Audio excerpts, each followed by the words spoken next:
कहानी शुरू होती है एक घने जंगल के बीच, जहाँ एक बड़ी नदी बह रही होती है। इसी नदी में जेफ नाम का एक आदमी अपने दो साथियों के साथ आगे बढ़ रहा होता है। ये लोग सांप पकड़कर शहर में बेचते थे, लेकिन आज वे जिस जगह जा रहे थे वह बहुत खतरनाक थी। नाव का कप्तान जेफ को बताता है कि यह जगह श्रापित है और यहाँ बहुत जहरीले सांप रहते हैं। उसने सुना था कि इस जंगल में क्रिम्सन नाम का एक बहुत बड़ा एनाकोंडा है जो यहाँ आने वाले हर इंसान को मार देता है। लेकिन जेफ मुस्कुराकर कहता है, तुम बस मुझे वहाँ पहुँचा दो, तुम्हारा पैसा वहीं मिल जाएगा, फिर तुम अपनी नाव लेकर लौट जाना। जेफ सांप पकड़ने में माहिर था और इस बार वह उसी खतरनाक क्रिम्सन एनाकोंडा को पकड़ने आया था। थोड़ी देर बाद वे लोग उस जगह पहुँच जाते हैं। कप्तान डर के कारण जेफ से ज्यादा पैसे मांगता है। जेफ पैसे निकालता है, लेकिन जानबूझकर पैसे नीचे गिरा देता है ताकि कप्तान झुककर उन्हें उठाए। जैसे ही कप्तान पैसे उठाता है और मुस्कुराता है, जेफ तुरंत उसकी गर्दन पर छुरा मारकर उसे मार देता है, फिर बेरहमी से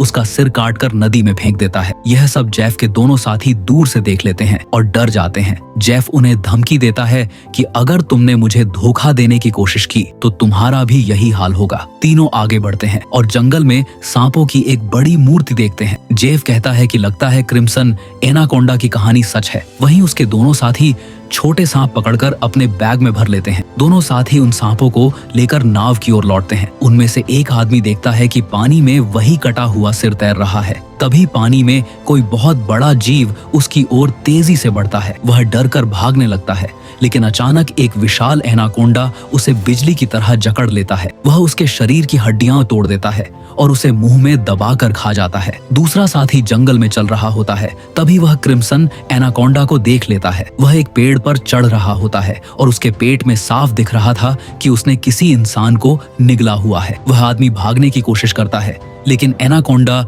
उसे भी पकड़कर पेड़ से लिपटकर खा जाता है। यह सब जेफ दूर से देख रहा था और खुश हो रहा था, क्योंकि वह चाहता था कि पहले यह सांप किसी को खाना शुरू करे ताकि वह ध्यान बंटने पर उसे पकड़ सके। जेफ अपनी बंदूक निकालने ही वाला था कि अचानक सारे जंगल में जानवर और पक्षी शोर मचाने लगते हैं। यह देखकर एनाकोंडा अपना शिकार वहीं छोड़कर चला जाता है। जंगल के सभी जानवर भी किसी और चीज से डरे हुए थे। यहाँ से कहानी कटती है और एक सर्कस दिखाया जाता है जो अब बंद होने वाला था। एक लड़का बिली यांग सर्कस के मालिक को पैसों से भरा सूटकेस देता है और पूरे सर्कस को खरीद लेता है। कुछ साल पहले वह बहुत गरीब था, लेकिन अब वह अचानक अमीर बन चुका था। अगली सुबह बिली यांग सब लोगों को नाव से थाईलैंड ले जाने का प्लान बनाता है। रास्ते में वह चुपके से किसी को फोन करता है और कहता है, डिलीवरी तैयार है, मैं लोगों को जल्द ही तुम्हारे पास लेकर आ रहा हूँ। इससे पता चलता है कि वह इन लोगों के साथ कुछ गलत करने वाला था। आगे रास्ता लकड़ी और कंटेनरों से बंद मिलता है, लेकिन कप्तान कहता है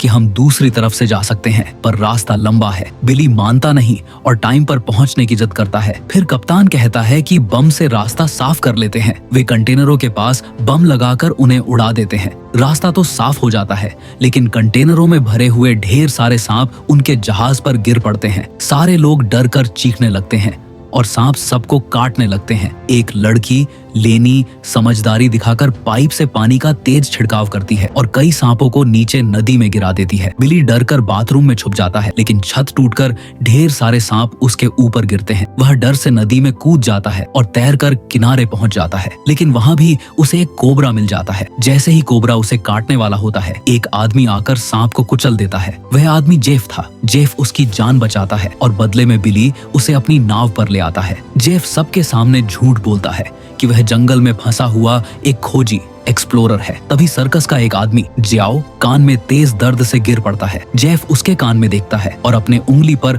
हल्का सा कट लगाकर उसे जियाओ के कान के पास ले जाता है। तभी एक पतली जहरीली सांप जियाओ के कान से बाहर निकलकर जेफ की उंगली पर काट लेती है, लेकिन जेफ पर जहर का कोई असर नहीं होता। यह देखकर लेनी हैरान रह जाती है, क्योंकि वह जानती थी कि जोरदार जहर से बचने के लिए इंसान को अपने शरीर में पहले से ही बहुत जहर डालकर इम्यून बनाना पड़ता है। सांप का जहर उस आदमी पर असर नहीं करता। लेनी यह बात बिली यंग को भी बताती है और कहती है, मुझे जेफ पसंद नहीं है। तुमने भी देखा था कि सांप ने उसे उंगली पर काटा था, लेकिन उसे कुछ नहीं हुआ। लेकिन बिली यंग उसकी बातों पर ध्यान नहीं देता। वह कहता है, हमें जेफ का शुक्रिया करना चाहिए, उसने मेरी और मेरे एक साथी की जान बचाई है। उधर जेफ नाव के कप्तान से मिलता है। जेफ उसे बहुत सारा पैसा दिखाता है और एक नक्शा देता है। वह कहता है, अगर तुम मुझे इस जगह ले जाओगे तो मैं तुम्हें और भी ज्यादा पैसे दूंगा। लेकिन जैसे ही कप्तान उस जगह का नाम सुनता है, वह गुस्से में बंदूक निकालकर जेफ को धमकाता है। वह कहता है, अगर तुमने उस जगह का नाम फिर लिया तो मैं तुम्हें गोली मार दूंगा। वहाँ क्रिम्सन नाम की खतरनाक अनाकोंडा रहती है। जेफ वहाँ से चला जाता है। कप्तान अकेले बैठकर मछली पकड़ने लगता है। तभी उसकी फिशिंग रॉड एकदम जोर से नीचे की तरफ खींचती है और उसके हाथ से गिर जाती है। कप्तान उसे उठाने के लिए झुकता है, लेकिन कोई उसे पानी में खींच लेता है। असल में उसे कोई और नहीं बल्कि जेफ ही पानी में खींचता है। कप्तान को मारकर जेफ उसके शरीर को चारा बनाता है ताकि जंगल की अनाकोंडा बाहर आ जाए। थोड़ी देर बाद सब लोग कप्तान को ढूंढते हैं, लेकिन वह कहीं नहीं मिलता। लेनी को जेफ पर शक होने लगता है। जेफ कहता है, मुझे नहीं पता कप्तान कहाँ गया, यह जंगल है, यहाँ लोग गायब होते रहते हैं। तभी जंगल में अजीब सी आवाजें सुनाई देने लगती हैं। सारे जानवर इधर उधर भागने लगते हैं। पानी में भी एक जोरदार आवाज आती है। जेफ खुश होकर कहता है, कुछ बड़ा आ रहा है। अब नदी की गहराई में से एक विशाल अनाकोंडा जेफ के लगाए जाल की तरफ बढ़ती है। अनाकोंडा रस्सी को इतनी जोर से खींचती है कि जेफ पानी में गिर जाता है। अनाकोंडा उसे इधर उधर पटकने लगती है, लेकिन जेफ बचकर एक छोटी नाव पर चढ़ जाता है और रस्सी उसी नाव से बांध देता है। वह तेज नुकीले औजार से अनाकोंडा पर हमला करता है, लेकिन उसका कोई असर नहीं होता। अनाकोंडा जेफ को पकड़ लेती है और नाव को लपेटकर पानी में डुबो देती है। दूर खड़े लोग सोचते हैं कि जेफ मर गया, लेकिन अचानक जेफ दूसरी तरफ से तैरकर वापस आ जाता है। सब हैरान रह जाते हैं। जेफ फिर से अनाकोंडा को ढूंढने लगता है, लेकिन उसे पता नहीं था कि अनाकोंडा पानी में नहीं बल्कि नाव की छत पर है। अनाकोंडा कप्तान का शरीर उल्टी करके बाहर फेंक देती है। यह देखकर सब लोग डर जाते हैं। अनाकोंडा 2 सर्कस वालों को मारने ही वाली होती है कि तभी जेफ पीछे से उस पर हमला करता है। इससे अनाकोंडा और गुस्से में आ जाती है और जेफ का पीछा करती है। अनाकोंडा नाव के अंदर जाती है जहाँ बाकी लोग छिपे होते हैं। बिली और डायना बच जाते हैं और अनाकोंडा ऊपर वाली खिड़की से बाहर चली जाती है। जब अनाकोंडा बाथरूम में जाती है तो उसे एक बच्चा और जियाओ दिखते हैं। वह उन पर हमला करती है, लेकिन दोनों जैसे तैसे बच जाते हैं। लेनी भी वहाँ पहुँच जाती है।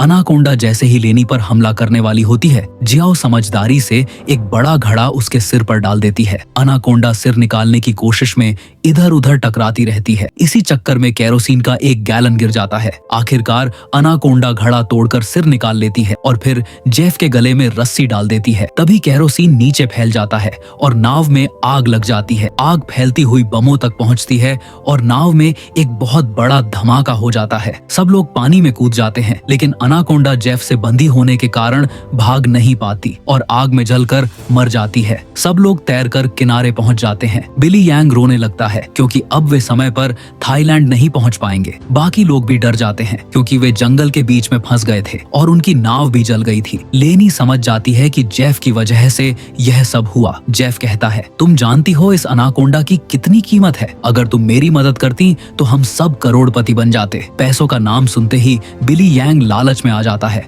और जेफ का साथ देने लगता है। जेफ उसे नक्शा दिखाता है और कहता है कि वे 1-2 दिन में थाईलैंड भी पहुंच जाएंगे। बाकी लोग भी जेफ के साथ जाने को तैयार हो जाते हैं, लेकिन लेनी अभी भी उस पर भरोसा नहीं करती। तभी सर्कस की एक लड़की अचानक बीमार पड़ जाती है। पता चलता है कि उसे एक खतरनाक मकड़ी ने काट लिया है। जेफ कहता है, मेरे पास दवाई है, लेकिन वह मेरी नाव में है। अगर तुम लोग उसे बचाना चाहते हो तो मुझे अपनी नाव तक ले चलो। मजबूरी में लेनी को भी जेफ के साथ जाना पड़ता है। रास्ते में जब एक साथी नदी का पानी पीने लगता है तो जेफ उसे रोकता है और कहता है, यह पानी मत पियो, इसमें ऐसे कीड़े हैं जो शरीर के अंदर जाकर इंसान को इतनी प्यास लगाते हैं कि वह खुद ही नदी में डूब जाता है। सफर के दौरान सब लोग भूखे भी हो जाते हैं। जेफ एक पत्थर के पास से एक सांप पकड़ता है। फिर सब लोग उस सांप का जहर निकालकर पकाते हैं और खाते हैं। उसके बाद वे अपनी यात्रा पर आगे बढ़ते हैं। कुछ देर बाद रात हो जाती है। सभी लोग पहाड़ों की एक गुफा में रुकते हैं, आग जलाते हैं और आराम करते हैं। जेफ एक तरफ बैठा अपने नक्शे पर उस बड़े अनाकोंडा को देख रहा होता है। उसे अपनी पुरानी याद आती है जब वह अनाकोंडा उसके सामने आया था और उसे मारने वाला था। तभी जेफ समझदारी दिखाकर एक लकड़ी के डिब्बे में छुप गया था। वह डिब्बा ढलान से फिसलकर नदी में गिर गया था और जेफ उसी डिब्बे में फंस गया था। काफी समय बाद उसे कुछ लोग ढूंढते हुए मिले। उन्होंने डायनामाइट से बॉक्स तोड़कर जेफ को बचाया। फिर सीन वापस वर्तमान में आता है। जेफ नक्शा देख रहा था, तभी बिली यंग उससे कहता है कि क्या वह उस बड़े अनाकोंडा को पकड़ना चाहता है। जेफ कहता है कि हाँ, वह अनाकोंडा बहुत बड़ा है और इस जंगल का राजा है। अगर हम उसे पकड़ लें तो लाखों कमा सकते हैं। पैसे की बात सुनकर बिली यंग भी तैयार हो जाता है। रात को सब सो जाते हैं। तभी एक आदमी की नींद खुलती है। उसे पता चलता है कि उसका भाई नहीं है। वह उसे ढूंढते ढूंढते नदी तक जाता है। वहाँ उसका भाई नदी में कूदकर खुद को डुबोने की कोशिश कर रहा होता है। वह उसे रोकता है, लेकिन उसका भाई उसकी बात नहीं सुनता। अचानक वे देखते हैं कि नदी से अजीब कीड़े निकल रहे हैं। जेफ ने पहले ही बताया था कि इस नदी का पानी पीने से इंसान को इतनी प्यास लगती है कि वह खुद को पानी में डुबो देता है, और यही होता है। उसका भाई मर जाता है। सुबह होते ही सब लोग आगे बढ़ते हैं। कई घंटों बाद वे एक नदी पर पहुंचते हैं। उन्हें इसी नदी के रास्ते आगे जाना था। डर लग रहा था, लेकिन कोई और रास्ता नहीं था। थोड़ी दूर जाते ही नीचे एक बहुत बड़ा अनाकोंडा उन्हें चारों ओर से घेर लेता है। रात को जिसका भाई मरा था वह डर कर सबसे पीछे आ रहा था। अचानक एक बड़ा अनाकोंडा उस पर हमला कर देता है और उसकी हड्डियां तोड़कर उसे पानी में ले जाता है। सब लोग जान बचाकर भागते हुए जेफ की नाव तक पहुंचते हैं। जेफ उस लड़की को दबा देता है जिसे मकड़ी ने काटा था। थाईलैंड पास ही था। सब लोग वहां जाने लगते हैं, लेकिन जेफ उन्हें रोक देता है। जेफ कहता है कि वह उन्हें यहाँ इसलिए लाया था ताकि वे उसके लिए चारा बने। अब उन्हें उसका साथ देना ही पड़ेगा। जेफ की बात सुनकर सब डर जाते हैं। बिली यंग भी जेफ का साथ देता है और चाकू निकाल लेता है। जेफ 2 लोगों को रस्सी से बांधकर अनाकोंडा के लिए जाल तैयार करता है। तभी बिली यंग सच बताता है कि वह इन सबको थाईलैंड तक नहीं ले जा रहा था, बल्कि वह इंसानी अंग बेचकर पैसा कमाता है और इन्हें बेचने वाला था। जेफ अब 2 लड़कियों को भी बांध देता है और एक लड़की के साथ बदसलूकी करने लगता है, लेकिन वह लड़की चालाकी से जेफ की जेब से उसकी बंदूक निकाल लेती है, लेकिन उसे बंदूक चलाना नहीं आता, इसलिए गोली नहीं चलती। जेफ गुस्से में उसे मारने वाला होता है। तभी लेनी खुद को छुड़ाकर जेफ पर कांच से हमला करती है। लड़ाई शुरू हो जाती है और गोली चलती है, लेकिन पता नहीं चलता किसे लगी। उधर बिली यंग 2 लोगों को चारा बनाकर दूर खड़ा आनंद ले रहा था, लेकिन उसके पीछे से एक और अनाकोंडा आता है और बिली यंग को उठा लेता है। बिली यंग मर जाता है और चारे वाले दोनों लोग बच जाते हैं। दूसरी तरफ जेफ लड़कियों को मारने जाता है, लेकिन लेनी उसे लकड़ी से मारकर बेहोश कर देती है। सब लोग जाल से खुद को छुड़ाते हैं, लेकिन जेफ उठ जाता है। तभी एक बड़ा अनाकोंडा आता है और जेफ को खा जाता है। अब सिर्फ 3 लोग बचे थे। वे जेफ की नाव में बैठते हैं और भागने लगते हैं। तभी जाओ को एक इंजेक्शन मिलता है और वह बेहोश हो जाता है। जेफ ने उसे बेहोश किया था। असल में जेफ बच गया था और वह तीनों को बांधकर अनाकोंडा को बुलाने के लिए उनके पास खून फेंक देता है। थोड़ी देर बाद कई अनाकोंडा उनसे घिर जाते हैं। अचानक लाल रंग का बहुत बड़ा क्रिम्सन अनाकोंडा आता है और बाकी अनाकोंडा को मार देता है। जेफ खुश होता है और उसे पकड़ने की कोशिश करता है, लेकिन वह अनाकोंडा जाल काटकर बच निकलता है और जेफ पर हमला कर देता है। अनाकोंडा जेफ की हड्डियां तोड़कर उसे जिंदा निकल जाता है। इधर बच्चा अपने दांतों से रस्सी काटता है और तीनों खुद को आजाद कर लेते हैं। वे भागते हैं, लेकिन क्रिम्सन अनाकोंडा उनका पीछा करता है। बच्चा एक बॉक्स में छुपता है, पर अनाकोंडा उसे देख लेता है। जैसे ही अनाकोंडा हमला करने वाला होता है, लड़की बॉक्स का दरवाजा तोड़कर बच्चे को बचा लेती है। तीनों भागते हैं, लेकिन जंगल उसी अनाकोंडा का था, इसलिए छिपना मुश्किल था। अनाकोंडा उन्हें ढूंढ लेता है और हमला करने दौड़ता है। जैसे ही वह बच्चे पर झपटता है, उसका सिर बीच से कट जाता है। दरअसल वहां जेफ द्वारा लगाया गया लोहे का तार था, जिससे क्रिम्सन अनाकोंडा मर जाता है। तीनों अपनी आंखों पर यकीन नहीं कर पाते और जल्दी से जंगल से बाहर निकल जाते हैं। कहानी खत्म। चैनल पर नए हो तो वीडियो को लाइक करके चैनल को सब्सक्राइब जरूर करें